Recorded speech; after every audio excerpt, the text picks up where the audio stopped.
Hello ndugu zangu, rafiki zangu, najua mmeuanza mwaka salama.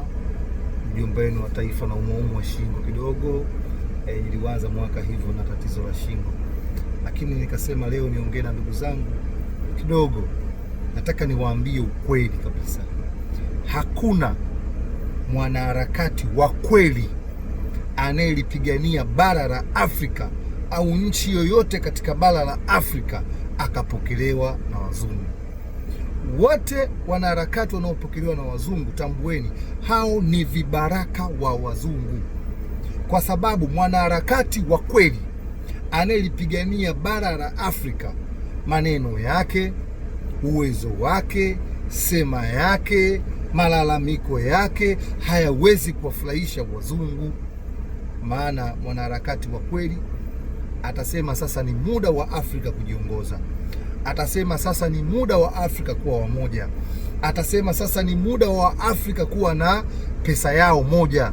Atasema ni muda wa Afrika sasa kusimamia madini yao yote.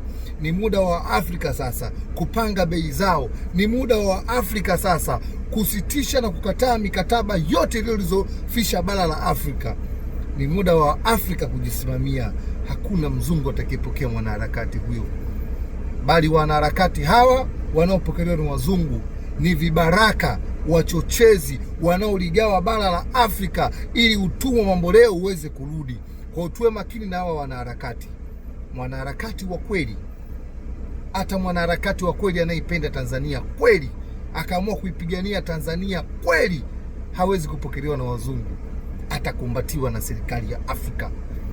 Mwanaharakati kweli wa Tanzania anayelipenda Tanzania atakumbatiwa na serikali yetu, maana ataongea mambo kwa maslahi ya nchi, kwa maslahi ya Watanzania, sio kwa maslahi ya wazungu. Simuona hawa leo wanasema nchi yetu iongozwe na wazungu, sio serikali ya mseto, wazungu waje watuongoze, sio nini, mara Trump aje tupige. Hakuna mwanaharakati wa hivyo wa kweli wa Afrika mwenye uchungu na bara akakimbilia Ulaya. Unamjua Thomas Sankara wewe?